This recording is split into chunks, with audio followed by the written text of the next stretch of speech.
हरि ओम। अखण्डमण्डलाकारं व्याप्तं येन चराचरं तत्पदं दर्शितं येन तस्मै श्रीगुरुवे नमः। शङ्करं शङ्कराचार्यं केशवं बादरायणं सूत्रभाष्यकृतौ वन्दे भगवन्तौ पुनः पुनः। ईश्वरो गुरुरात्मेति मूर्तिभेदविभागिनी व्योमवद्यात्मदेहाय दक्षिणामूर्तये नमः. பவித்ர இந்திரயாணி நதிக்கரையில் அமர்ந்து கொண்டு மௌலி ஞானேஸ்வர் மகாராஜின் அருளால் அவர்களுடைய தங்கை எழுதிய முக்தாபாய் எழுதிய அபங்கத்தின் 7வது அபங்கத்தை நாம் இப்போது காணவிருக்கின்றோம். முதல் 6 அபங்கத்தை ஏற்கனவே நாம் பார்த்துவிட்டதால் இப்போது நாம் காண வேண்டியது 7வது அபங்கம்.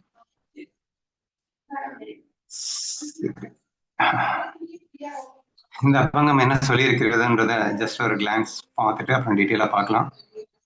பிரம்மம் எங்கும் நிறைந்திருப்பது போலவே நாமும் இயற்கையின் பஞ்சபூதங்களால் சூழப்பட்டிருக்கின்றோம்.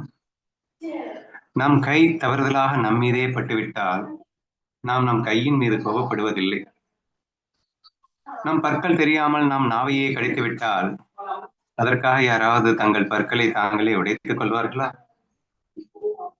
இப்போது மனம் சிறிது புண்பட்டிருக்கலாம், ஆனால் எதிர்காலத்தில் இன்னும் பலவற்றை தாங்கிக் கொள்ள பழக வேண்டும்.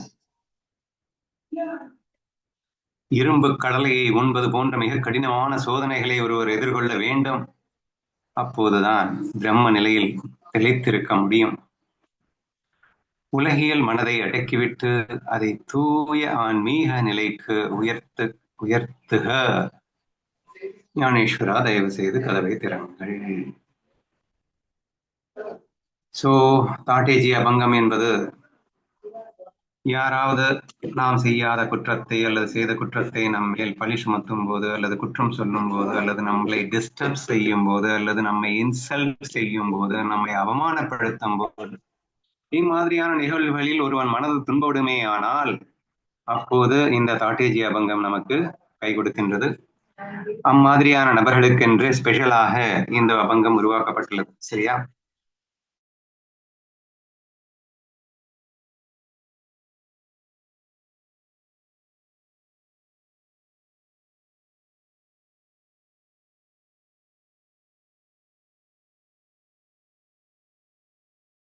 ஹர்ட் ஆகக்கூடாது என்ற விஷயத்தை வலியுறுத்துவதற்கென்றே கொடுக்கப்பட்ட ஒரு விஷயம்.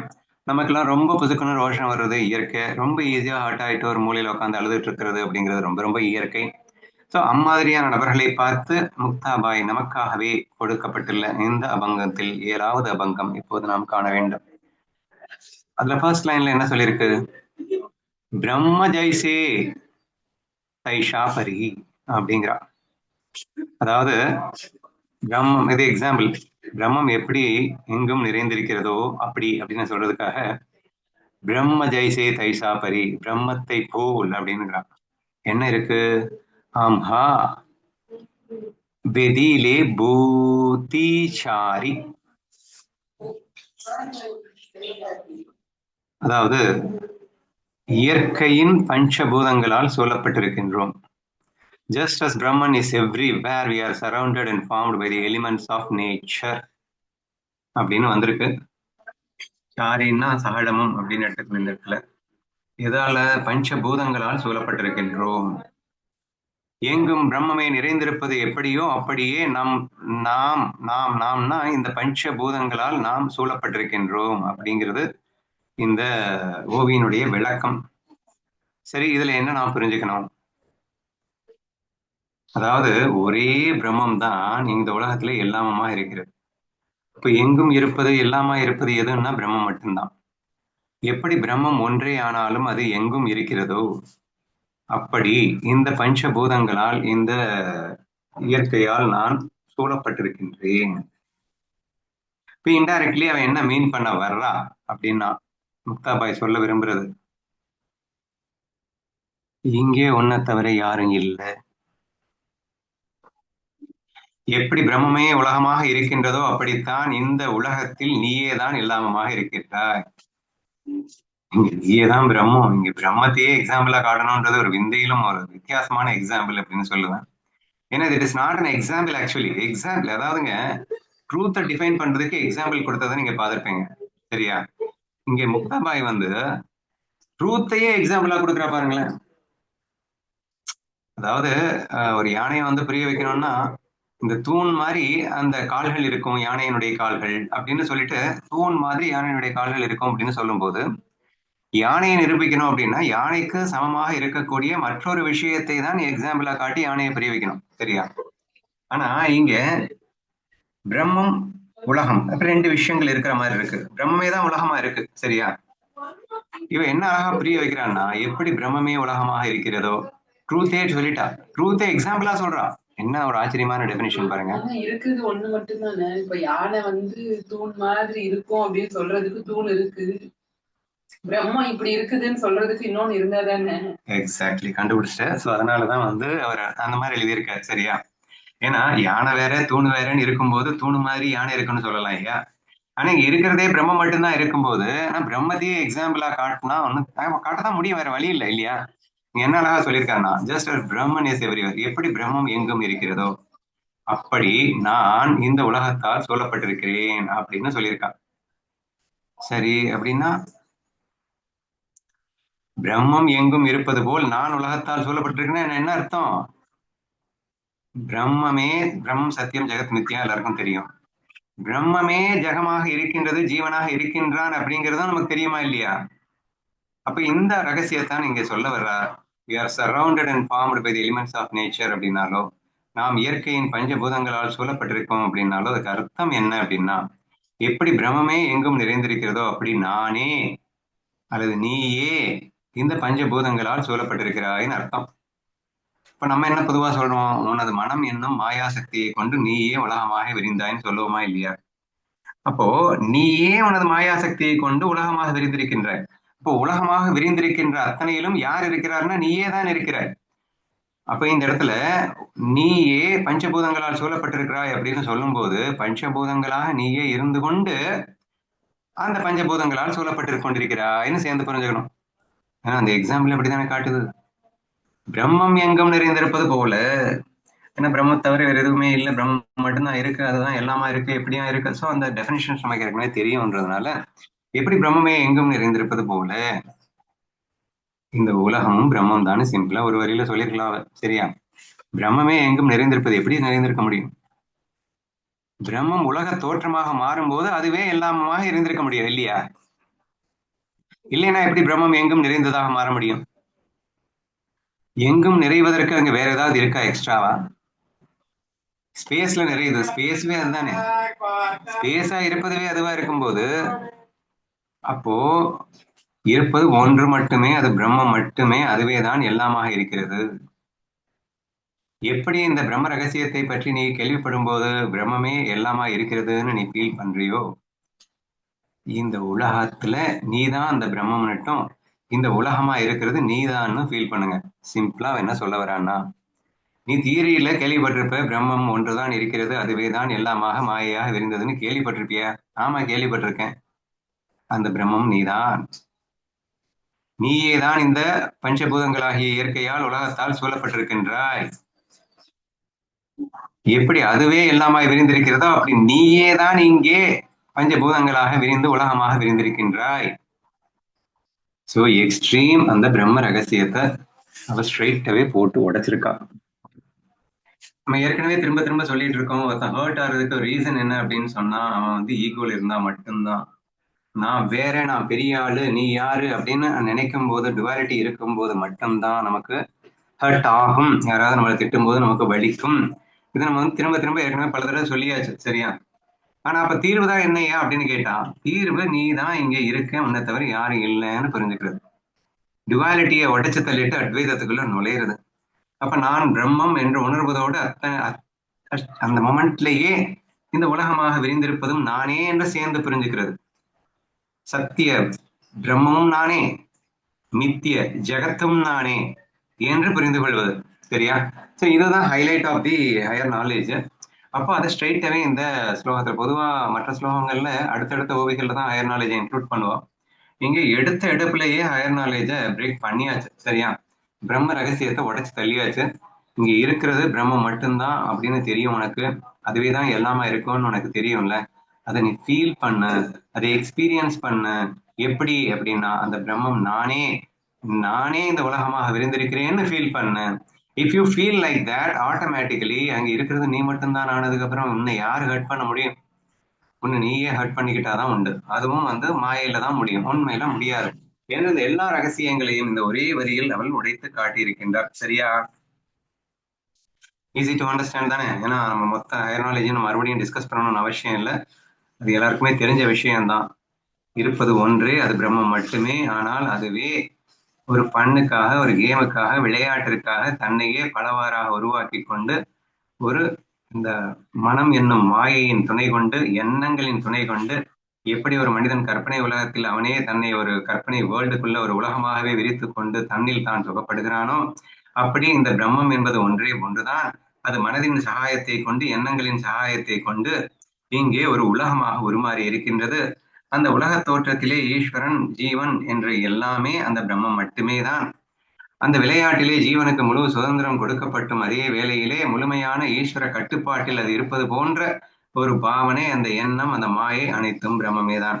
அப்ப பிரம்ம சைத்தன்யமே தான் ஈஸ்வர சைத்தன்யமாகவும் இருக்கிறது. ஈஸ்வர சைத்தன்யமே தான் ஜீவ சைத்தன்யமாகவும் இருக்கின்றது. மாயையில் பேசும்போது ஈஸ்வரன் ஜீவன் என்று பேசினாலும் மாயை கடந்த நிலையில் பிரம்மம் என்று பேசுகின்றோம். ஆனால் உண்மையில் பிரம்மமே ஈஸ்வரன், பிரம்மமே ஜீவன், ஈஸ்வரன் எல்லாமே ஒண்ணுதான் என்ற அந்த தத்துவத்துக்குள்ள நீங்க என்ட்ரி ஆகுங்க அப்படிங்கிறா. சோ நீ டுவாலிட்டிக்குள்ள இருக்காத, நீ வேற நான் வேறன்னு பார்க்காத. பார்த்துட்டேன்னா நீ உசத்தி தாழ்த்தின்னு சேர்ந்து பார்க்கத்தான் வேணும். அப்போ உயர்வு தாழ்வுன்னு வந்துருச்சுன்னா அகங்காரத்துல சிக்காம இருக்க முடியாது. ஒன்ஸ் அகங்காரம் வந்துருச்சுன்னா அன்புன்னா என்னன்னு தெரியாம போயிடும். அப்ப மகிழ்ச்சி என்ன என்னன்னு தெரியாம போயிடும். அப்ப இங்க நீ ஹர்ட் ஆயிட்டு உட்காந்துருக்க. ஏன் ஹர்ட் ஆயிட்டு உட்காந்துருக்க? ஏன் அப்படின்னா நீ ஈகோவை விடல. இவன் யாரு என்ன திட்டுறதுக்கு அப்படின்னு ஃபீலிங்ல இருக்கு. அதன் விளைவு இங்கே நீ துன்பப்பட்டு கொண்டிருக்கின்றாய். So therefore, this is the highest knowledge declared in the very first verseலயே அவர் சொல்லிட்டா. ஓகேவா? ஸோ எல்லாருக்குமே உங்களுக்கு தெரியும். அதனால ரீகால் பண்ணிக்கோங்க. நான் பிரம்மம் அப்படின்னு ஃபீல் பண்ணுங்க. பிரம்மமாகிய நானே உலகமாக விரிந்திருக்கிறேன்னு ஃபீல் பண்ணுங்க. நானே பஞ்சபூதங்களாக மற்றும் இந்த உலகமாக நானே விரிந்திருக்கின்றேன் அப்படிங்கிறத ஸ்ட்ரைட்டாவே நீ ஃபீல் பண்ணிடு. In case if you are able to feel like that அப்படின்னா அடுத்த 2 எக்ஸாம்பிள் கொடுக்குறா. அப்படி நீ ஃபீல் பண்ணா நீ எப்படி ஹர்ட் ஆக முடியும்? இப்போ நீ ஹர்ட் ஆனேன்னா டுவாலிட்டியில் தான் ஹர்ட் ஆக முடியும். நீ அட்வைசர்ல இருந்தா ஹர்ட்டே ஆக முடியாது அப்படின்னு ஸ்ட்ராங்கா அடிச்சு தள்ளிட்டு இப்ப 2 எக்ஸாம்பிளோட ப்ரூவ் பண்றா. If you are in oneness feel, if you are in பிரம்ம பாவா, நானே பிரம்மம் அனைத்துமா இருப்பது நானே என்ற அந்த பாவத்தில் இருக்கும்போது தலையில நின்னாலும் நீ ஹர்ட் ஆக மாட்ட. உதாரணமா அப்படின்னு உதாரணங்களை காட்டுறான்.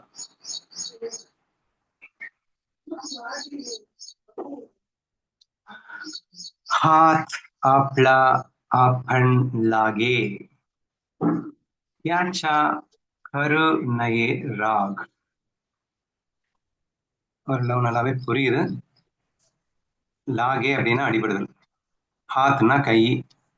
நம் கையை நாமே அடித்துக் கொண்டால் தியாச்சா கருணையே ராக், அவன் அவன் மேலேயே கோபப்பட்டுக் கொள்வானா அப்படின்னு கேட்கிறா.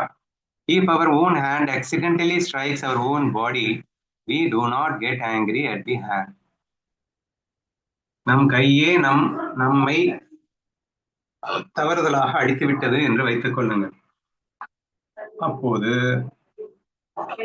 அவனிடமே கோபம் கொள்வதில்லை, நாம் நம்மிடமே கோபம் கொள்வதில்லை. நமது கை நம்மேலேயே பட்டு அடிபட்டால் நாம் நம்மேலேயே கோபம் கொள்வதில்லை. தமிழ்ல நம் கை தவறுதலாக நம் மீதே பட்டுவிட்டால் நாம் நம் கை மீது கோபப்படுவதில்லை.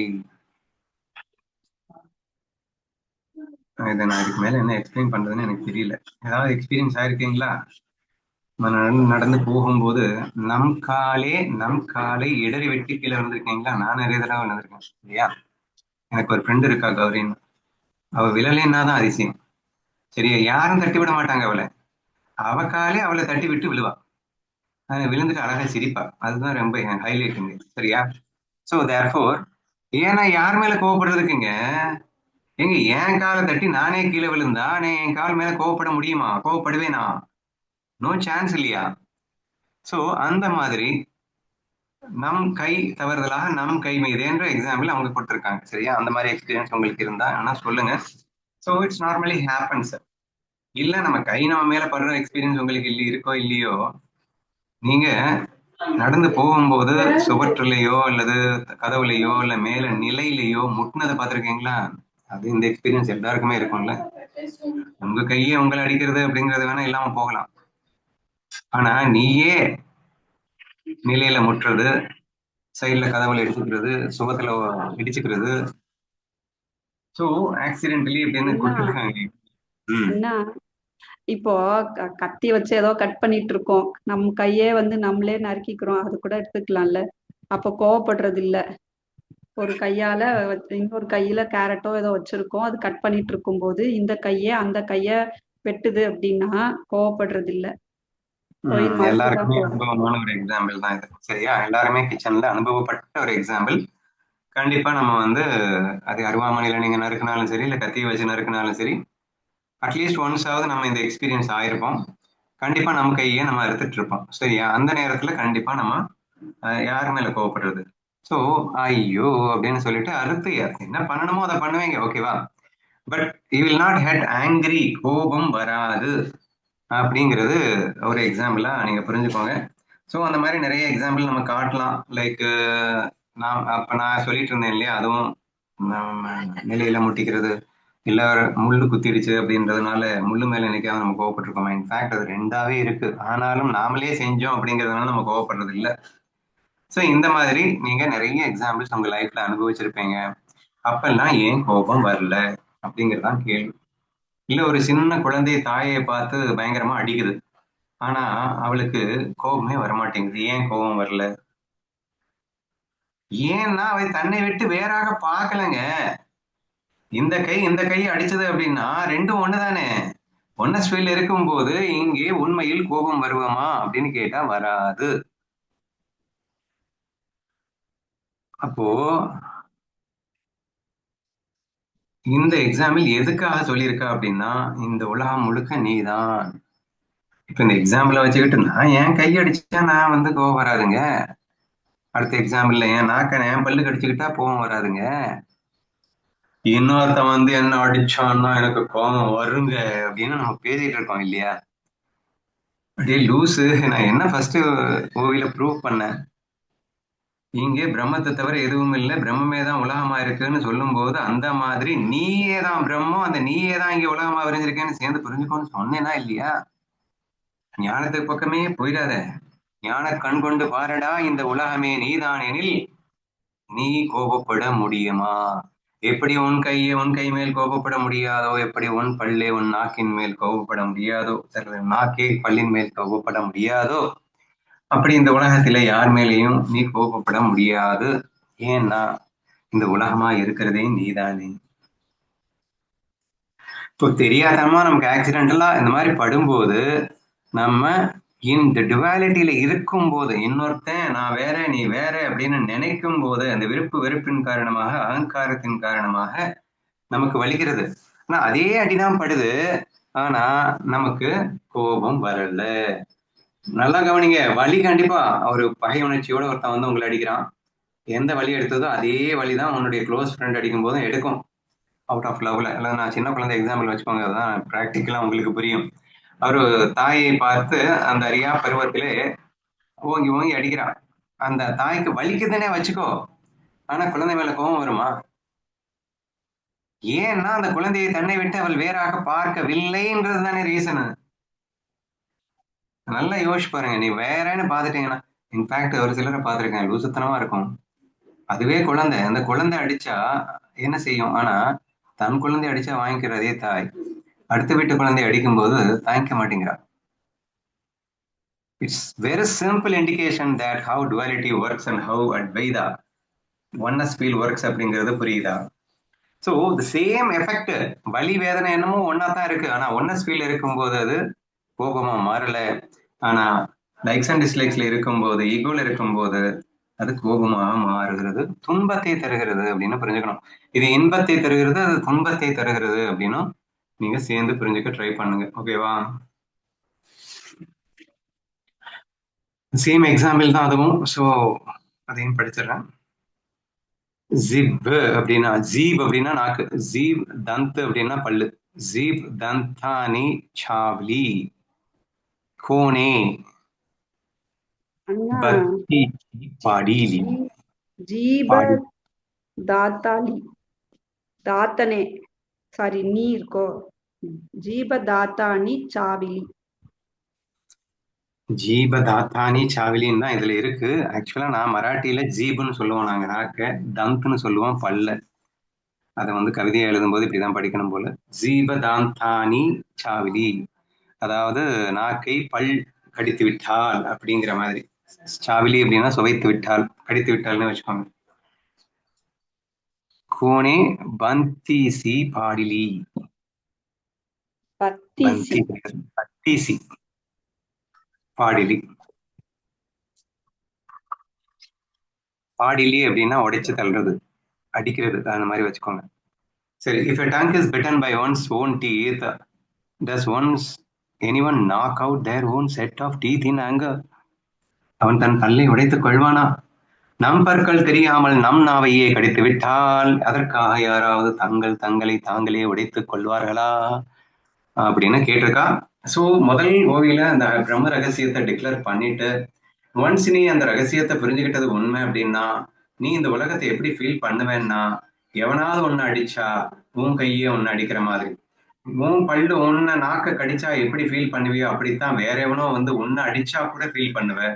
ஏன்னா இந்த உலகத்துல நீ மட்டும்தான் இருக்க, உன்னை தவிர யாருமே இல்லை என்ற அந்த முழுமையான சத்தியம் உனக்கு உணர்ந்திருப்பாயே. ஆனால் இந்த உலகமே எதிர்த்து வந்தாலும் என் கண்ணன் எதிர்க்கின்றான், எனக்கு என்ன கவலை அப்படின்னு கிருஷ்ணா பீல சொன்னோம் இல்லையா?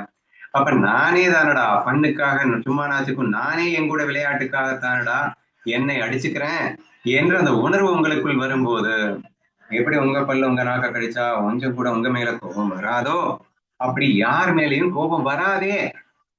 அப்ப எவனோ திட்டான மூலையில உட்காந்து அழுதுட்டு இருக்கிறே லூசு, எவனோ இல்லடா அது, நீதான்டா அது. உன் மனம் என்னும் மாய கற்பனையிலே நீ உருவாக்கிய பிம்பம் தானடா அது. உன்னை நீயே தானடா திட்டிட்டு இருக்க. என்னைக்காவது உன் பல்லு வந்து உன் நாக்க கடிச்சதுன்னா அழுதுருக்கியா? இப்ப மட்டும் ஏன்டா அழுற? ஏன்னா அது ரெண்டுமே நீன்னு பார்க்கும்போது, அந்த ஒன்னஸ்வீல இருக்கும்போது உனக்கு அந்த வலி எடுத்தால் கூட உனக்கு கோபம் வரல இல்ல. அந்த மாதிரி தானே இந்த உலகத்தை நீ பார்க்கணும். அப்ப எவனாவது அடிச்சிட்டான் அப்படின்னு நம்ம மட்டும் உட்காந்து அழுதுட்டு இருக்கியே, காரணம் என்ன? அவனை நீ வேறையா பாக்குற, அவனை டிஸ்லைக் பண்ற, அவன்கிட்ட அன்பு இல்லை. சோ இந்த மாதிரி ரீசன்ஸ் தான் நமக்கு ஒரு வலியையும் வேதனையும் தருகிறது என்பதை புரிந்து கொள்ள முயற்சி செய்யுங்கள். சரியா?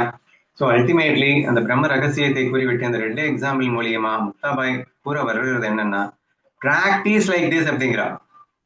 இந்த உலகத்துல யார் உங்களை திட்டினாலும் உங்களையே நீங்கள் திட்டிக் கொள்வதாக பாவனை செய்து அதை சுவைக்க பழகுங்கள், ரசிக்க பழகுங்கள். That is for what you came here and took the birth. அதனால தயவு செய்து நீ யார் மேலேயும் கோவப்படாத. ஏன்னா யார் மேலேயாவது கோவப்பட்டேன்னா அது நீ உண்மையிலேயே தான் கோவப்பட்டுக்கிட்டாதான் மாறும். இப்போ ஆட்டோமேட்டிக்கலி எதிர்ப்புடைய கர்மா ரியாக்ஷனா மறுபடியும் உன் மேல கோவப்பட்டுட்டு தான் இருப்பான். எதுக்குடா இந்த சுழற்சிக்குள்ள சீக்கிரங்க விட, எல்லாமே நீ தானே, பண்ணு தானே, கேம் தானே, யார் என்ன வேணா பண்ணிட்டு போகட்டுமே, அதை ரசிச்சுட்டு போக வேண்டியதானே, ஏன் உன்னால ரசிக்க முடியல என்று இந்த ஓவியர்ல இருந்து நம்ம புரிஞ்சுக்கணும். ஸோ அல்டிமேட்லி இந்த பிரம்ம ரகசியத்தை உணர்ந்தவனுக்கு இது ப்ராப்ளமே இல்லை. இது அவனுக்கு ஆட்டோமேட்டிக்காவே புரியும், ஆட்டோமேட்டிக்காவே எக்ஸ்பீரியன்ஸ்ல இருக்கும்.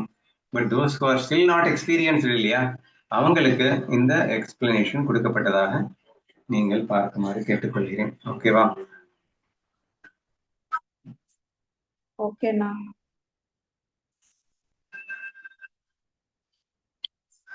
அடுத்து என்ன சொல்றான்னா, தோடே துக்காவலே மன ஒடே உதண்ட சாகனே. சாகனேனா சகித்துக் கொள்ளுதல், ஏற்கனவே பார்த்தோம். இன்னும் நிறைய சகிச்சுக்க வேண்டியது இருக்குப்பா. இப்பதானே லேசா மனசு கஷ்டப்பட்டு இருக்கு, அதுக்கே இப்படியா?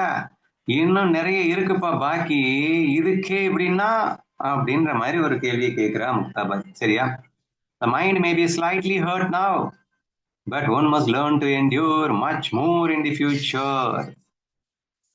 இப்போது மனம் சிறிது பண்பட்டு இருக்கலாம், ஆனால் எதிர்காலத்தில் இன்னும் பலவற்றை தாங்கிக் கொள்ள பழக வேண்டும். இது என்னுடைய நான் அடிக்கடி உங்ககிட்ட டிஸ்கஸ் பண்ணிட்டு இருக்கக்கூடிய வெல்கம் தி டிஃபிகல்டிஸ் அப்படிங்கிற ஃபார்முலாவை ஒத்திருப்பதாக நீங்கள் இதை பாருங்கள். மனம் கஷ்டப்பட்டு அதை சந்தோஷமா வெல்கம் பண்ணுங்க. ஏன்னா இன்னும் எத்தனை விஷயமானாலும் அதை நான் ஜெயித்து வர வேண்டும் என்பதற்காக என்று புரிந்து கொள்ள முயற்சிக்க வேண்டும். அதாவது நம்ம குரூப் மெம்பர் தான் ஒரு 4-5 நாளைக்கு முன்னாடி குழந்தை பிறந்திருக்கு. ஸோ அந்த குழந்தை பிறக்கும் போது இந்த வலி வேதனைகள்லாம் எந்த அளவுக்கு இருக்கும் அப்படிங்கிறது அவங்க எல்லாருக்குமே தெரியும் அப்படின்னு நினைக்கிறேன். மோஸ்ட் பர்டிகுலர்லி பெண்களுக்கு தெரியாம இருந்திருக்க முடியாது. இப்போ அவனுடைய எக்ஸ்பீரியன்ஸை என்கிட்ட ஷேர் பண்ணாங்க. ஸோ என் கூட ஓரளவு டச்ல இருக்கிறதுனால அந்த வலி வேதனை வரும்போது கண்டிப்பாக நீங்கள் தான் என்னை காப்பாற்ற வேண்டும் அப்படின்னு சொல்லியிருந்தாங்க. அந்த வலி வேதனையோடு எனக்கு கால் பண்ணும்போதும் நான் ஒரே ஒரு விஷயத்த தான் சொன்னேன். அந்த வேதனையை நீ அமுக்காதே, அடக்காதே. எவ்வளவு கத்தணுமோ கத்து, ஆனா கத்தும் போது கிருஷ்ணா கிருஷ்ணான் என்று கத்திக்கொண்டே இரு. ஸோ என்னால தாங்க முடியல கிருஷ்ணா, ஆனாலும் உனக்காக தாங்குவேன் கிருஷ்ணா என்று நீ வாட்டு கத்திக்கொண்டே இரு. நீ அவசரப்பட்டு நீ எந்த முடிவும் நீயா எடுக்கக்கூடாது. டாக்டரா பார்த்து சிசேரியன் பண்ணணும்னு சொன்னா சொல்லிட்டு போகட்டும். But you should completely obey. கண்ணனையே, அந்த டாக்டரையே கண்ணனாக பார்த்து நீ ஒபே பண்ணணும் அப்படின்னு நம்ம சொல்லியிருந்தோம். ஸோ அதன் விளைவாக கிட்டத்தட்ட 1 full day 24 hours, கிட்டத்தட்ட 30 ஹவர்ஸுங்க ஒரு வேற லெவல் பெயினை வந்து அவங்க அனுபவிச்சிருக்காங்க. அந்த பெயினை அனுபவிக்கும் போது அது வந்து கொஞ்சம் செல்ல குழந்தை, இது வரைக்கும் அந்த மாதிரி ஒரு சின்ன வலியை கூட தாங்காத குழந்தை இன்றைக்கு அந்த பிரசவ வேதனை என்பதை 1 மணி நேரம் 2 மணி நேரம் அல்ல, கிட்டத்தட்ட ஒரு 30 மணி நேரமாக அந்த வேதனையை தாங்க வேண்டிய ஒரு சூழல் அவருக்கு உருவாகிறது. அப்போது அவள் அந்த கிருஷ்ண நாமத்தை இறுக்கி பிடித்துக் கொண்டு மனதில் கண்ணனை நினைத்து கொண்டு இது கண்ணனுக்காக நான் ஏற்கும் தவம்னு ஃபீல் பண்ணணும்னு வேற சொல்லிட்டேன். ஸோ தேர்ஃபோர், ஏன்னா எத்தனையோ பேர் தவம் பண்றாங்க, புத்தெல்லாம் கட்டுற அளவுக்குன்னா அந்த கஷ்டத்தை இமேஜின் பண்ணி பாருங்க. இருக்கிற பாத்துலயே ரொம்ப கஷ்டமான பாத்து என்னன்னு கேட்டா இந்த தியான பாத்து, தவ பாத்து அப்படின்னு சொல்றதை நீங்க கேள்விப்பட்டிருப்பீங்க. இன்ஃபேக்ட் எங்க எக்ஸ்பீரியன்ஸ்லயும் நான் அதுதான் ஷேர் பண்ணியிருக்கேன். அப்போ இப்போ ஒரு வேதனையான பாத்து, இப்போ அந்த அனுபவம் வந்துட்டு இருக்கு, அந்த பிரசவ வேதனை வந்து கொண்டிருக்கிறது. அப்போது அவள் எப்படி ஃபீல் பண்றா அப்படின்னா அந்த வேதனையை அனுபவிக்க ஆரம்பிக்கிறா, கிருஷ்ண பிரசாதமா அனுபவிக்க ஆரம்பிக்கிறா, கிருஷ்ணா கிருஷ்ணான்னு கத்திக்கொண்டே அனுபவிக்க ஆரம்பிக்கின்றார். இதை அனுபவிக்க அனுபவிக்க அனுபவிக்க அவளுக்கு என்ன ஆச்சு அப்படின்னா அவளுக்குள்ள ஒரு கான்பிடன்ஸ் லெவல் வந்து பில்ட் ஆச்சான். அதுக்கப்புறம் ஃபைனலி அஃப்கோர்ஸ் அந்த குழந்தைக்கு ஏதோ சம்திங் ராங் ஆயிடுச்சுன்னு சொல்லிட்டு சிசேரியன் பண்ணி தான் எடுத்தாங்க. அதெல்லாம் நமக்கு அதை தேவையில்லை. பட் அவளுடைய ஃபீல் என்னவா இருந்ததுன்றது ரொம்ப ரொம்ப முக்கியம். என்ன சொல்றான்னா, I have developed a confidence that I can face anything in this world. அதாவது எனக்குள்ள ஒரு மிகப்பெரிய தன்னம்பிக்கை பிறந்தது, இந்த உலகத்தில் இனி நான் எதையும் எதிர்கொள்வேன் என்று. So try to understand this point. சரியா? அப்போ இது இந்த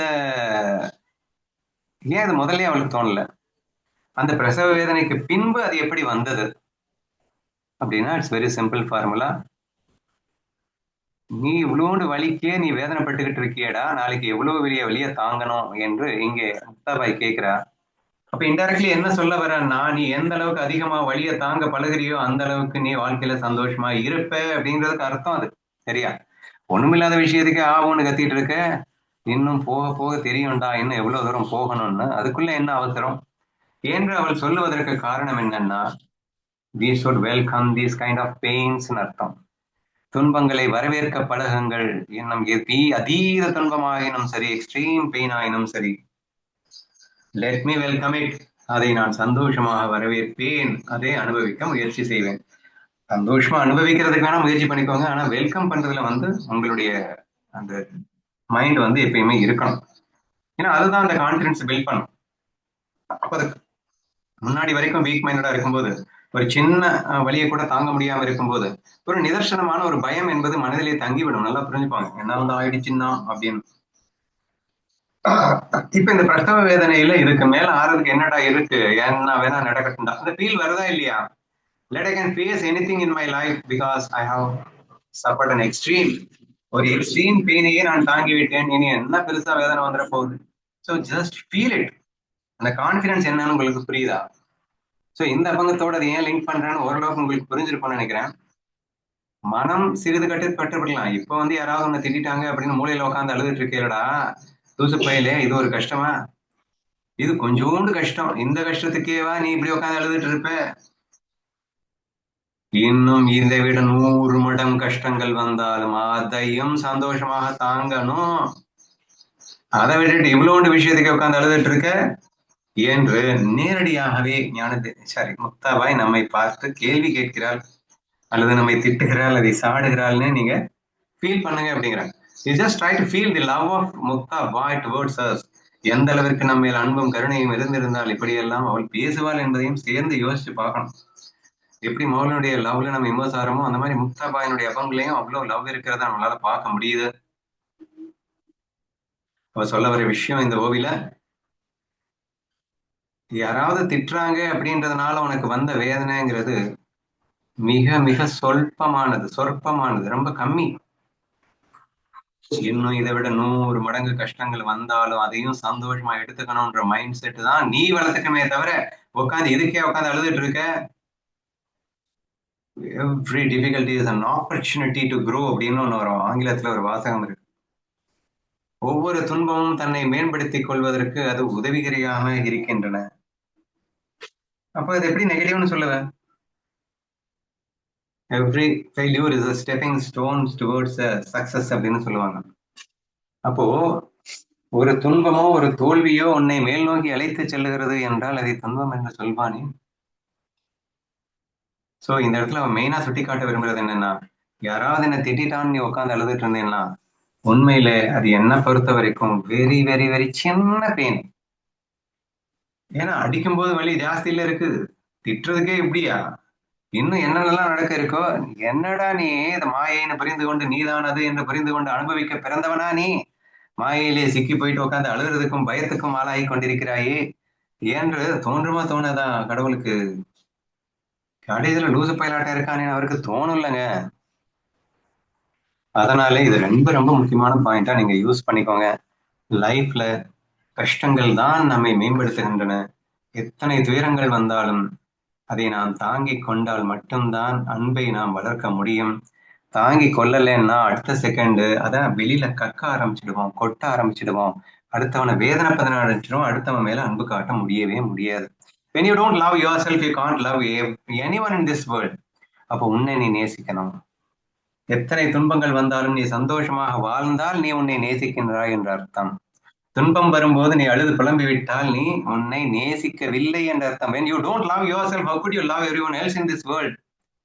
அப்ப நீ துன்பப்பட்டுட்டேனாலே நீ உன்னை நேசிக்கலன்னு ஆயிடுச்சு. நீ உன்னையே நேசிக்கலன்னா வேற யாரடா நீ நேசிக்க போற என்ற அந்த விஷயங்களை எல்லாம் நீங்கள் ஆழமாக சிந்தித்தீர்களே ஆனால் இந்த வரிகள் எவ்வளவு முக்கியத்துவமான வரிகள் என்பதை உங்களால் உணர முடியும் அப்படின்னு நினைக்கிறேன். ஸோ ஃபர்ஸ்ட் பிரம்ம ரகசியத்தை வெளிப்படுத்தினால், அதுக்கப்புறம் அதுக்கு உண்டான ஷூட்டபிள் 2 எக்ஸாம்பிளை காட்டினா, அண்ட் ஃபைனலி ரொம்ப கீழே இறங்கியே பேசுறா. ஈகோ இருந்ததுனாலதான் மனசு கஷ்டப்படுது, புரியுது. ஆனா இதுக்கே இவ்வளவு வழிங்கிறியே, இன்னும் போக வேண்டிய தூரம் நிறைய இருக்கு. ஈகோ லேசா வந்து அடிபட்டு இருக்கு. ஈகோ செத்து சுண்ணாம்பாற அளவுக்கு அடி வந்தாலும் நான் அதை சந்தோஷமாக தாங்கிக் கொள்ள வேண்டுமே தவிர உட்கார்ந்து அழுவதில் அர்த்தம் இல்லை என்ற ஒரு விஷயத்தை தான் இந்த ஒரு கோவில இருக்கு. பட்டினத்தார் அதே மாதிரிதான் படுமனமே படு அப்படின்னு சொல்லிப்பாரு. எத்தனை கஷ்டங்கள் வந்தாலுமே மனசுக்கு வலிக்கதான் செய்யும், ஆனா படு, கொஞ்சம் கஷ்டப்படேன் அப்படிங்கிற மாதிரி. இல்ல ஆக்சுவலா மனம் கொஞ்சம் கஷ்டப்படட்டுமே அப்படின்னு நம்ம பழைய டிரான்ஸ்லேஷன்ல முன்னாடி பார்த்திருக்கோம். But actually translation is not like that. தோடே துக்காவலே மனா, மனசுல கொஞ்சம் துக்கத்துக்கே இப்படின்னா இன்னும் எத்தனையோ துக்கங்களை நீ சகிக்க வேண்டாமா அப்படிங்கிற மாதிரிதான் அந்த மராட்டில இருந்து எனக்கு புரியுது. சரியா? இங்க டிரான்ஸ்லேஷன் எக்ஸாக்ட்லி சரியா இருக்கிற மாதிரி எனக்கு தெரியுது. நான் அடிக்கடி சொல்லுவேன், எந்த முக்தாபாயா இருந்தாலும் மனத்தை கஷ்டப்பட்டுக்கோ அப்படின்னு சொல்லுவாளா? கஷ்டப்படட்டுமே அவ எப்படி சொன்னான்னு எனக்கு புரியலையே அப்படின்னு எனக்கு ரொம்ப நாளாவே இந்த டவுட் இருந்து கொண்டே இருந்தது. அடிக்கடி பூபதி நான் பேசும்போது மனம் கஷ்டப்படட்டுமே, மனம் ஏன்டா கஷ்டப்படணும்? ஏன்னா நானும் அவருக்கும் எனக்கு என்ன சண்டை வரும் அப்படின்னா, அண்ணா துன்பத்தையும் ஆனந்தமாக சுவைக்க வேண்டும், துன்பத்தை வெல்கம் பண்ணி அதை இன்பமாக மாற்ற வேண்டும் அப்படின்னு சொல்லும்போது, ஏன் முக்தாபாயே சொல்லியிருக்கா துன்பப்படட்டுமே அப்படின்னு. துன்பத்தை துன்பமாவே அனுபவிச்சாதான் என்னவா இப்போ? துன்பப்படட்டுமே அவ சொல்லிட்டாரு. துன்பப்பட சொல்லலைங்க. எந்த யானையும் நீ துன்பப்படுன்னு சொல்ல மாட்டாங்க. இங்கே துன்பத்தை கூட நீ இன்பமாக மாற்றுங்கிற மாதிரி தானே வந்திருக்கு. ஏன்டா இவ்வளோண்டு வலிக்கு இப்படியான அவ கேட்கிறா. அவ துன்பப்படு அப்படின்னு சொல்லல, துன்பப்பட்டா பரவாயில்லன்னு சொல்லல, துன்பப்பட்டுக்கிட்டு போகட்டும்னு சொல்லல. இன்ஃபேக்ட் ஹையர் நாலேஜ்ல இருந்து உன் மனசு நீயே இல்ல, மனசு துன்பப்பட்டா துன்பப்பட்டு நீ உன் சுரூபத்துல இருன்னு கூட சொல்லல. அப்ப டைரக்டா மனம் ரீதியில இருந்தே பேசுறா பாருங்களேன். Is not even crossed that. நீ பிரம்ம பாவத்துல இருந்து உன் மனம் நீ அல்ல, மனசு துன்பப்பட்டா பட்டுட்டு போகட்டும், நீ அதுவல்லன்னு இரு அப்படியும் சொல்லல. இவ்வளோண்டு வலிக்கே உன் மனசு இந்த அழுகுது, நாளைக்கு இன்னும் சந்திக்க வேண்டியது நிறைய இருக்குடா, மனசை தயார்படுத்துடா, மனதை தயார்படுத்து என்கிறார். இங்கே மனதை பற்றி தான் அவள் பேசுகிறாள். எதிர்காலத்தில் இன்னும் பலவற்றை தாங்கிக் கொள்ள வேண்டிய, எதை தாங்கணும்? மனசுதான் தாங்கிக் கொள்ளணும். மனசை தயார்படுத்து, மனதை தாங்கிக் கொள்ள தயார்படுத்து, மனதை பண்படுத்து, மனதை நீ என்ன அடிச்சாலும் நான் தாங்குவேங்கிற மாதிரி நீ மாற்றி அமைத்துக்கொள் என்றுதான் அவள் சொல்லுகிறாள் என்பதை புரிந்து கொள்ள வேண்டும். When it is possible அப்படின்னா, if you look into everything as a Krishna feel or a Maya feel, then வருகின்ற துன்பங்களை எல்லாம் நான் இன்பமாக மாற்றுவேன், என் மனம்தான் அனைத்திற்கும் காரணம் என்று புரிந்தால் கண்டிப்பா மாத்தலாம் இல்லையா? சோ அவர் படினத்தார் படுமனமே படு அப்படின்னு சொன்னாரு அப்படின்னா அவர் புல் ஞானத்துல இருந்து பேசுறாரு. ரெண்டாவது, இந்த மனசுக்கு சுபாவமே அதுதானே, நீ என்ன 10 போன ஜென்மத்துல பட்டு கிழிஞ்சியோ, படுறா அப்படின்னு, நாம் பண்ண தப்பு தானே, பரவாயில்ல என்று அதை சந்தோஷமாக ஏற்றுக்கொள்ளுகின்ற ஒரு விஷயமாக நீங்க அதை எடுத்துக்கலாம். அது கூட பிகினிங் சாதகனுக்கு தான் வரும் அப்படின்னு நினைக்கிறேன். அட்வான்ஸ் சாதகத்துக்கு போயிட்டீங்கன்னா படுமனமே படுன்னு உட்காந்துட்டு நம்ம அது விலகி நின்று அது படுறத வேடிக்கை பார்க்கணும்னு கூட அவசியம் இல்லை. ஏன்னா அந்த மனமும் நான் தானே. பண்ணுக்காக விளையாட்டுக்காக சும்மா நாச்சுக்கும் அல்ற மாதிரி நான் காட்ட முடியுமே தவிர உண்மையில எப்படிங்க அழ முடியும்? உண்மையில துன்பங்கிறது இருக்கத்தான் முடியுமா என்றெல்லாம் நீங்கள் சிந்திக்குமாறு நான் கேட்டுக்கொள்கிறேன். சரியா? சோ மனசு கஷ்டப்படட்டும் அப்படின்னு சொன்னா மனசு நான் இல்லைன்னு அதை வேடிக்கை பார்த்தா பரவாயில்ல. மனசே நீ நினைச்சுக்கிட்டு கஷ்டப்படட்டும்னு விட்டேன்னா அதை தான் எல்லாரும் பண்ணிட்டு இருக்கோம். இதை கஷ்டப்படட்டும்னு விட்டா அப்புறம் தான் ஒண்ணுமே பண்ண முடியாது நம்மளால. ஸோ தேர்ஃபோர் இவ்வளோண்டு கஷ்டம் வந்தாலே உன் மனசு இவ்வளவு கஷ்டப்படுதேடா, நாளைக்கு எவ்வளவு பெரிய கஷ்டம் வந்தாலும் அதை தாங்கக்கூடிய அளவிற்கு உன் மனதை பண்படுத்து என்பதுதான் இந்த ஓவியின் ஒரு விளக்கமாக என் கண்களுக்கு தெரிகிறது. அப்போ ஃபேஸ் த டிஃபிகல்டிஸ்ன்னு சொல்றீங்கல்லன்னா அதுவும் அதுதானே. அப்போ துக்கமே நான் தான் அப்படிங்கும்போது அங்க நான் துக்கமே நானா தான் இருக்கேன் அப்படிங்கும்போது அங்க ஃபேஸ் பண்ணணும் அப்படிங்கிற, இப்ப படுமனமே படுன்னு சொன்னீங்கல்ல, அப்போ இங்க படுறதுக்கு ஒண்ணுமே இல்லை, எல்லாமே ஒண்ணுதான், ஒண்ணு தவிர வேற எதுவுமே இல்லை அப்படிங்கும்போது துன்பம் அப்படிங்கிறது இல்லவே இல்லை அப்படி எடுத்துக்கலாமா? அப்ப ஸ்டார்டிங் ஸ்டேஜுக்கு தான் அப்போ அந்த டிஃபிகல்டிஸை ஃபேஸ் பண்ணுன்னு நீங்க சொல்ல வர்றீங்களா? வெல்கம் தி டிஃபிகல்டிஸ் சொல்லும் போது எல்லாமே எக்ஸ்ட்ரா ஒரு வேர்டை யூஸ் பண்ணுங்க, அதை நீங்க மிஸ் பண்றீங்க. நான் அடிக்கடி சொல்லியிருக்கேன், it's not a negative sentence, it's positive சென்டென்ஸ்மா. நீ ஏமா தப்பா புரிஞ்சுக்கிற? Welcome the difficulties with joy. ஆனந்தமாக நீ துன்பத்தை வரவேற்க பழகு, சந்தோஷமாக துன்பத்தை எதிர்கொண்டு அனுபவி. அப்படின்னா இன்டைரக்ட்லி துன்பத்தை இன்பமா அனுபவின்னு அர்த்தம். துன்பப்படுன்னே சொல்லல, நீங்க தான் தப்பா புரிஞ்சுட்டு இருக்கீங்க. துன்பப்பட சொல்றாரு, துன்பத்தை போய் வரவேற்க சொல்றாரு. துன்பத்தை வரவேற்க எவன் துன்பத்தை வரவேற்கிறான்னா அவன் யாரு? அவன் அதை இன்பமாக அனுபவிக்க தயாரானவனால் மட்டும்தான் அங்க துன்பத்தை வரவேற்கவே முடியும். இந்த உலகத்துல எல்லாமே சுகம் என்று உணர்ந்தவனால் மட்டும்தான் தி சோகால் துன்பம் என்று நீ நினைத்துக் கொண்டிருக்கிறாயே அதை அவனால வெல்கம் பண்ணி வரவேற்க முடியும். ஸோ தேர்ஃபோர் இங்க பிகினர்ஸா அட்வான்ஸ்டா அப்படிங்கிறதுல கேள்வி. உன் மனசு இங்க வலிக்குது அப்படிங்கிற, ஏன் வலிக்குது? நீ டுவாலிட்டியில இருக்கிறதுனால வலிக்குது. நீ ஞானத்துல இருந்தேன்னா நீ அத்வைத ஸ்வரூபத்துல இருந்தேன்னா இதை வெறும் மாயையா பார்ப்ப. உன்னுடைய ஸ்வரூபமே இங்க மாயையில இருக்குன்னு பார்ப்ப. நீயே தான் நீ திட்டிட்டு இருக்கன்னு பார்ப்ப. when such is the case, அப்போ எவ்வளவு பெரிய மாயையில துன்பங்கள் வந்தாலும் அந்த மனசு சந்தோஷமா அனுபவிக்கும் அப்படிங்கிற நான் சரியா? அப்ப ஞானத்தில் இருக்கின்ற மனம் ஆனந்தமாக எதையும் அனுபவிக்கும். அஜ்ஞானத்தில் இருக்கின்ற மனம் கண்டிப்பாக எல்லாத்தையுமே துன்பமா தான் அனுபவிக்கும். அப்ப நீ அஜ்ஞானத்தில் இருப்பதால் இப்போது சின்ன வழி கூட பெரிய வழியா தெரியுது. ஆனா ஞானத்துல இருந்த அப்படின்னு சொன்னா எவ்வளவு பெரிய வழி வந்தாலும் அதை சந்தோஷமா நீ ஏத்துக்க முடியும். ஸோ தேர்ஃபோர் இங்க மனசுன்னு நம்ம பிரிக்க வேணாம். மனசும் கூட ஆத்மா தானேங்க. ஆத்மா தான் மனசாக இருக்கு. மனசுங்கிறது கருவினே வச்சுப்பாங்க. அந்த கருவியா இருக்கிறதும் ஆத்மா தான். அந்த கருவியில பட்டு ரெஃப்ளெக்ட் ஆகிறதும் ஆத்மா தான். இங்க ஆத்மாவை தவிர எதுவுமே இல்லை. நான் என்னை தவிர எதுவுமே இல்லை, பிரம்மத்தை தவிர எதுவுமே இல்லை என்பதுதானே சத்தியம். அதனால இங்க என்ன புரிஞ்சுக்கணும் அப்படின்னு சொன்னா, மாயையில ஒரு சின்ன கஷ்டம் வந்திருக்கு, அது உண்மை நினைச்சதுனால லூஸ் மாதிரி புலம்பிட்டு இருக்கடா. ஆனா இது மாயான்னு புரிஞ்சுக்கிட்டா, இது உண்மை இல்லைன்னு புரிஞ்சுக்கிட்டா, இன்னும் இதை விட 100 கஷ்டம் வந்தாலும் சந்தோஷமா நீ அதை தாங்கலாம். அப்படின்னா இந்த பிரபந்தத்தின் முதல் வரியை நீ ஆழப்படுத்து, ஸ்ட்ரென்தன் பண்ணிக்கோ. அப்போ இதை விட 100 மடங்கு துன்பம் வந்தாலும் உனக்கு அது துன்பமாவே தெரியாது. அப்ப பழகி கொள்ள வேண்டும்ங்கிறாளே, என்னதை பழகி கொள்ள சொல்றா? தாங்கி கொள்ள பழக வேண்டும் அப்படின்னா, நீ பிரம்ம ரகசியத்தை பழகுனேன்னா இதை தாங்கி கொள்ள பழகுன மாதிரி. சும்மா பல்ல கடிச்சிட்டு தாங்கிக்கெல்லாம் சொல்லல. எதிர்காலத்தில் இன்னும் பலவற்றை தாங்கி கொள்ள பழக வேண்டும். உடனே அதை பார்க்கும்போது நமக்கு என்ன தெரியுது அப்படின்னா, அப்ப பல்ல கடிச்சுக்கிட்டு பொறுத்துக்கோ அப்படின்னு சொல்றா போல, மனம் கஷ்டப்படட்டுமேன்னு சொல்றா போல, மனத்தை கஷ்டப்பட்டா பரவாயில்லன்னு ஏத்துக்கோன்னு சொல்றா போல அப்படிங்கிற மாதிரி நமக்கு தோணலாம்.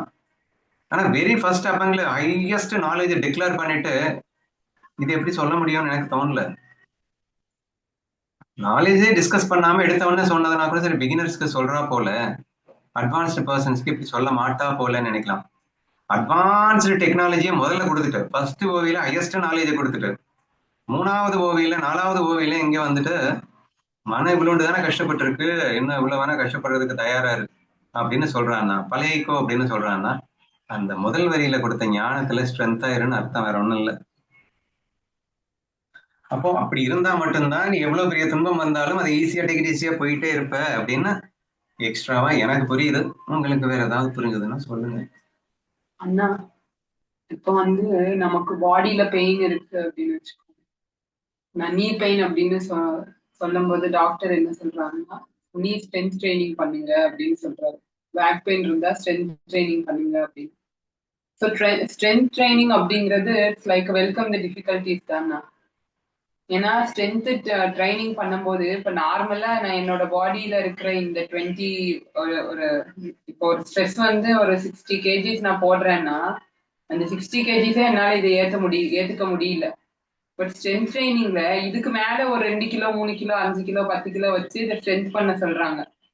ஸோ பண்ணும்போது என்ன ஆகும் அப்படின்னா இந்த பெயின் இல்லாம போயிடும். ஸோ ஒன்ஸ் அந்த இது ஸ்ட்ரென்த் ஆகும்போது அதுக்கப்புறம் எனக்கு இப்ப இருக்கிற பெயின் இருந்தா கூட அந்த பெயின் எனக்கு பெயினாவே தெரியாது. ஒன்னு ஸ்ட்ரென்த்தும் ஆயிடும், பிளஸ் அந்த பெயினும் எனக்கு தெரியாது. இப்போ என்னோட கெப்பாசிட்டி 5 கிலோ லிஃப்ட் பண்ணிட்டு 1 கிலோமீட்டர் நடக்கிறது அப்படின்னா நான் டெய்லி ஜிம்ல போய் கொஞ்சம் கொஞ்சமா ஸ்ட்ரென்தன் பண்ணி நான் 50 கிலோஸ் தூக்க ஆரம்பிச்சிட்டேன்னு வச்சுக்கோங்க. அப்ப நீங்க எனக்கு 5 கிலோ கொடுத்து நடக்க சொன்னீங்கன்னா அது ஒரு கொசுவை தூக்கிட்டு போற மாதிரி இருக்கும். வெல்கம் த டிஃபிகல்டிஸ் அப்படிங்கிறது வித் ஜாய் அப்படிங்கிறது எப்படின்னா அதை நான் எனக்கு வேணும் அப்படின்னு நான் ஏத்துக்கிறேன். அப்போ எனக்கு வரக்கூடிய அந்த டிஃபிகல்ட்டியாவே தெரியாது. ஏன்னா மென்டலி நான் ரொம்ப ஸ்ட்ராங்கா இருக்கேன். அந்த மாதிரி எடுத்துக்கோங்க. கண்டிப்பா கண்டிப்பா சொன்ன எக்ஸாம்பிள் அப்படி எடுத்துக்கோங்க. ஸ்டெப் பை ஸ்டெப்பா நம்ம ஸ்ட்ரென்த் ட்ரைனிங் பண்ணும்போது they are gaining that endurance அப்படின்னு சொல்லக்கூடிய அந்த தாங்கும் வலிமையை பழக்கிக் கொள்கிறார்கள். பட் அதை ஆனந்தமாகத்தான் அவர்கள் செய்கிறார்கள். ஆனந்தமாகவே அதை செய்ய முடியும். அப்படி செய்தால்தான் அதை பழகிக் கொள்ளவும் முடியும். இஃப் யூ டோன்ட் என்ஜாய் தேர் அப்படின்னா நீ 1 நாள் 2 நாள் பண்ணுவ, அதுக்கப்புறம் பண்ணவே மாட்டேன்.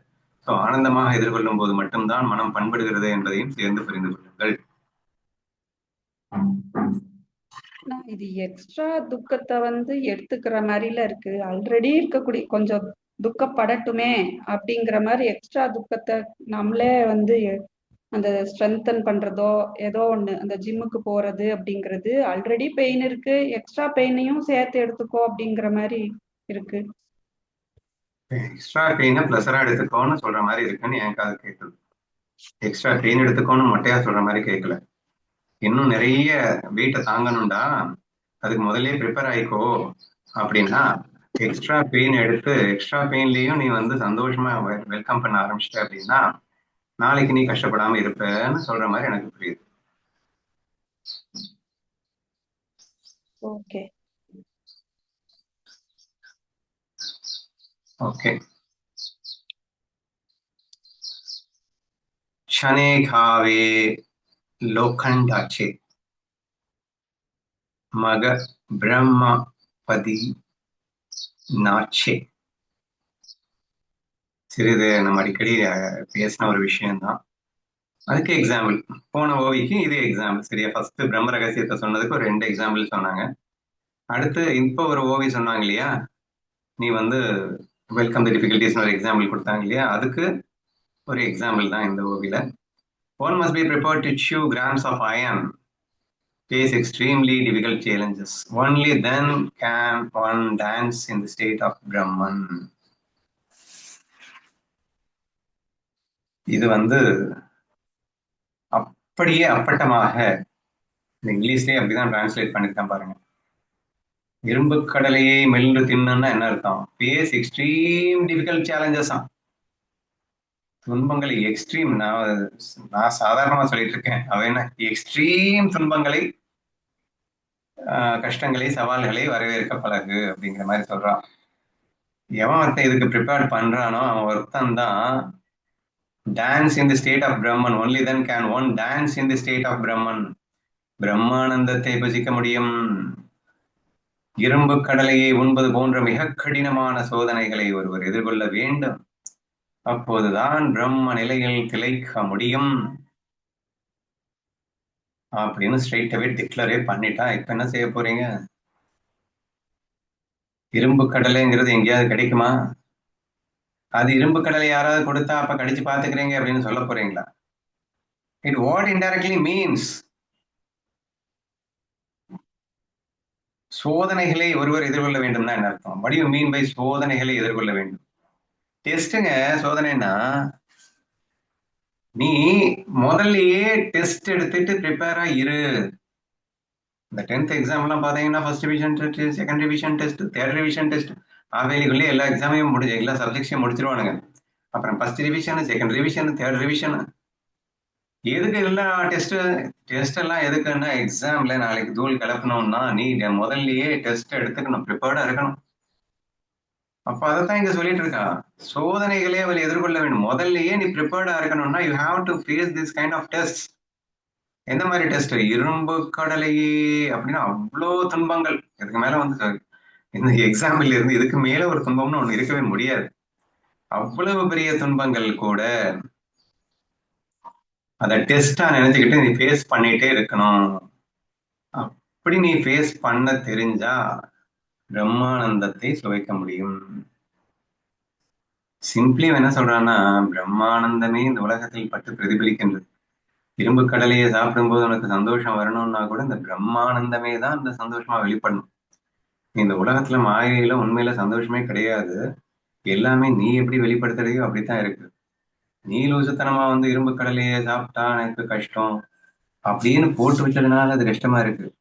ஆனா இரும்பு கடலையை சாப்பிட்டால் நான் சந்தோஷமா தான்டா இருப்பேன் என்று நீங்க போட்டு வச்சு பாத்தீங்கன்னா இன்பமாகவே இருக்கும் அதிசயத்தை காணலாம். அப்போ அதாவது இங்கிலீஷ்ல ஒரு வார்த்தை சொல்லுவோம், expect the best but prepare for the worst அப்படின்னு ஒரு வாசகம். நான் வந்து கோடீஸ்வரன் ஆகணும் அல்லது நான் அப்படி ஆகணும் இப்படி ஆகணும்னு ஆசையா இருக்கா? ஆசைப்பட்டு தொலை.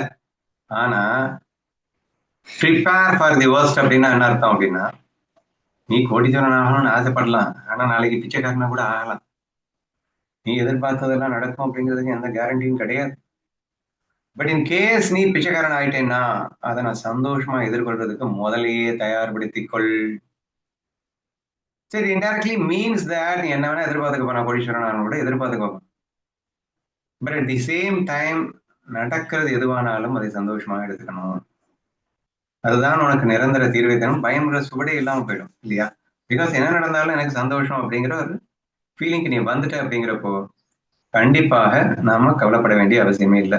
So it is an extreme எக்ஸாம்பிளுங்க. துன்பத்தை வரவேற்க சொல்றாரு, துன்பத்தை போய் கஷ்டப்பட சொல்றாரு. இவர் என்ன இது இப்ப இப்படி இல்லாம இப்ப யாராவது டெஸ்ட் எடுப்பாங்கன்னா, ஒரு கராத்தே நீ கத்துக்க போனேன்னா எப்படி ஒழுங்கு எடுக்கிறான் ஒன்னு. காலையில ஈவினிங் எந்த கேம்ஸ் வேணா எடுத்துக்கோங்க. பேஸ்கெட் பால் ஆட போனாலே 3 கிலோமீட்டர் ஓடி வாடான்றவர் எங்க கோச். அப்போ அவ்வளவு துன்பப்படணும். ஏன்னா நாளைக்கு எவ்வளவு பெரிய கஷ்டம் வந்தாலும் அப்பதான் ஃபேஸ் பண்ண முடியும்டா. If you don't prepare yourself then the test comes, நீ ஃபெயில் ஆயிடுவே இல்ல. முதலையே டெஸ்ட் எடுத்துட்டு ப்ரிப்பேர்டா இருந்தேன்னா என்ன நடந்தாலும் சந்தோஷமா சந்திக்கலாம்ல. சோ தேர்ஃபோர் உலக துன்பத்தை இன்பமாக்குன்னு போன ஸ்லோகத்தை சொன்னா, அது எக்ஸ்ட்ரீமா இந்த ஸ்லோகத்துல சொல்லியிருக்கா. அதை இன்பமாக்குவதற்காக முதலேயே பரிசோதனை செய்து கொள். எத்தனை துன்பங்கள் வேணாலும் வரட்டும் அப்படின்னு வர சொல்லி அதுல சோதனை பண்ணி டெஸ்ட் ஆயிக்கோ. அப்படி நீ இருக்கணும். ஏன்னா அப்படி இருந்தா மட்டும்தான் பிரம்ம ரகசியம் உனக்கு புரியும். ஆக்சுவலா நம்ம என்ன சொல்லிட்டு இருக்கோம், பிரம்மத்தினுடைய ஒரிஜினல் சுகதான் எல்லா இடத்துலயும் பட்டு பிரதிபலிக்குது இல்லையா? அது உனக்கு புரியணும்னா எப்படி புரியும்? இந்த உலகத்துல சுகம் இருக்குன்னு நம்பிட்டு இருக்கிற வரைக்கும் எப்படி புரியும்? இந்த உலகம் மண்ணு இல்லைன்னு புரிஞ்சா மட்டும்தானே இந்த உண்மை உனக்கு புரியும். அப்போ உலகம் ஒரு மண் இல்லைன்னு புரியணும்னா உலகத்தில் உள்ள துன்பத்தினை இன்பமா மாற்றும் போது உனக்கு புரியும். உலகத்துல உள்ள துன்பங்களை எல்லாம் இன்பமாக மாற்ற முடியும் போது உன்னுடைய சக்தி என்ன என்று புரிகிறதா? அப்போ ஆட்டோமேட்டிக்கா பிரம்ம நிலையில உன்னால திளைக்க முடியும். ஏனென்றால் பிரம்மமே தான் இந்த உலகமாக இருக்கிறது. பிரம்மமே தான் இங்கே கஷ்டப்படுபவனாகவும் ஆனந்தப்படுபவனாகவும் தென்பட்டு கொண்டிருக்கிறது. இது பேசிக் ஃபேக்ட். பட் இந்த ஃபேக்ட் எப்படி உணர்றதுங்கிறதா இங்க மேட்ரு. ஃபேக்ட் எப்படி உணர்றது? இந்த உலகத்தை உண்மையான நம்பிட்டு இருக்கிறவன் அதை பொய்ன்னு எப்படி புரிஞ்சுப்பான்? இரும்பு கடலையை கூட சந்தோஷமா என்னால சாப்பிட முடிஞ்சதுன்னா பொய்ன்னு புரிஞ்சுக்கலாம்ல. எவ்வளவு கஷ்டம் வந்தாலும் சந்தோஷமா என்னால அனுபவிக்க முடிஞ்சது அப்படின்னு சொன்னா கஷ்டங்கிறது ஒண்ணு இல்லைன்னு புரிஞ்சுக்கலாம்ல. அப்போ ஒருத்தன் மரணமே நேரிட்டால் போல் நடுங்குவான்ற விஷயத்த நான் சந்தோஷமா அனுபவிச்சிட்டேன் அப்படின்னு சொன்னா அது ஒரு கஷ்டமே இல்லைன்னு புரிஞ்சுக்கலாம்ல. So unless you don't experience you won't பிலீவுங்க. சரியா? ஸோ எவ்வளவு பெரிய துன்பம் அப்படின்னு சொல்றதுக்கு தான் இரும்பு கடலையே உண்பது அப்படின்னு போட்டா, அந்த மாதிரி எவ்வளவு பெரிய துன்பங்கள் வந்தாலும் அதை ஆனந்தமாக எதிர்கொள்வதற்கு நீ முதலிலேயே பழகி இருந்தால் பிரம்ம சுகத்தை நீ அனாயாசமாக அனுபவித்து விடலாம். இந்த கொரத்தி எக்ஸாம்பிள் அல்லது நரிக்கிற ஒரு எக்ஸாம்பிள் சம்திங்லாம் சொல்லுவோம். அதாவது ரோட் சைட் ஃபேமிலிஸ்ல குளிக்காம செய்யாம அழுக்காவே அவருடைய வேட்டி புடவை எல்லாம் மாத்திக்காம இந்த மாதிரி வாழ்கின்ற மக்கள்லாம் நிறைய பேர் இருக்காங்க அப்படின்னு சொல்லியிருக்கோம். பட் அவங்களுக்கு 5 ஸ்டார் ஹோட்டல்ல கொடுத்தவன பிச்சுக்கிட்டு பிடிங்கிட்டு ஓடினாங்கன்றது உங்களுக்கு கதை தெரியும் இல்லையா? சோ அவன் எவனோ ஒருத்தன் அவளை கல்யாணம் பண்ணிக்கலாம் நினைச்சுக்கிட்டு அவளை குளிப்பாட்டி செஞ்சு அவளுக்கு பயங்கரமான ட்ரெஸ்ஸஸ் எல்லாம் போட்டு சென்ட் எல்லாம் அடிச்சு எல்லாம் பண்ணுங்க. பட் அவளுக்கு எப்படிதான் ஃபீல் ஆச்சு? நரகமா ஃபீல் ஆச்சு. தப்பிச்சு போயிட்டான்னு சொன்னமா இல்லையா? ஏன் அப்படின்னா உன் மனசு அந்த லூசுத்தனமா பழகி இருக்கு. அப்ப நீ இப்ப என்ன செய்யணும்? பழகணும். இந்த சேலஞ்சை வெல்கம் பண்ணணும். அப்போ அந்த மனசை மாத்தி அமைக்கிறதுக்கு உள்டாவ போக வேண்டியது இருக்குங்க. Attack your mind in opposite way அப்படின்னு நான் பொதுவா அடிக்கடி சொல்லுவேன். அந்த இது யாரு நம்ம சதாசிவ பிரம்மேந்திரா சொன்ன பிரின்சிபல் தான். எதுவும் நான் சொல்லலைங்க, நான் கண்டுபிடிக்கலைங்க.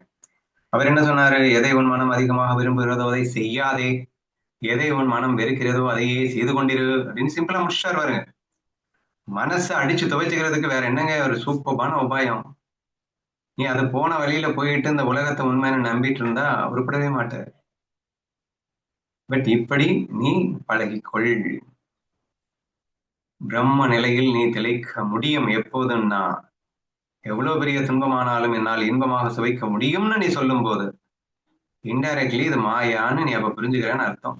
பிரம்ம சுகமே தான் அங்க பட்டு பிரதிபலிக்குதுன்னு அர்த்தம். இது எப்ப புரியும்னா உன் மனசை துக்கம்னு நினைச்சிட்டு இருக்கிற விஷயத்தை எல்லாம் சுகம்னு புரிய வைக்கும் போது, இப்ப மனம்தான் இங்கே சுகதுக்கத்திற்கு ஆணி வேறாக இருக்கின்றதுன்னு புரிஞ்சுக்கும் போது நீ பிரம்மத்தை சூப்பர்பா என்ஜாய் பண்ண முடியும். அந்த குவாலிபிகேஷன் இல்லாம நீ பிரம்மமானே ஆனா கூட நீ மறுபடியும் ஓடி போயிட்டு அஞ்ஞானத்துலதான் மாட்டிப்ப அப்படின்னு நினைக்கிறேன். ஸோ தேர்ஃபோர் இந்த வரி ரொம்பவும் முக்கியம் அப்படின்னு புரிஞ்சுக்கோங்க.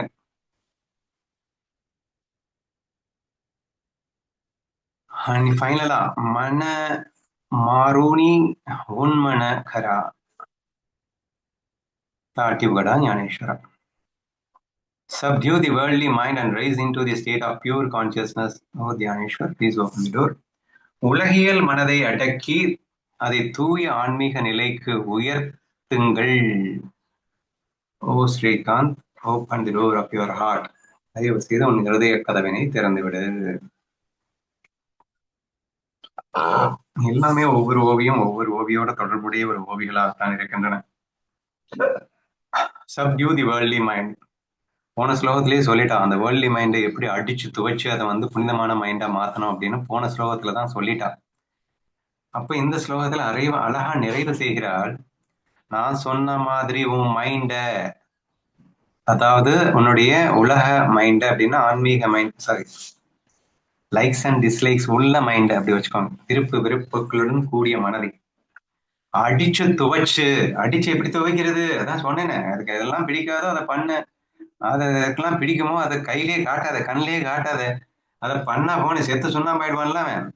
சோ இந்த வெறுப்பான மனதை அடித்து துவைத்து பிறகு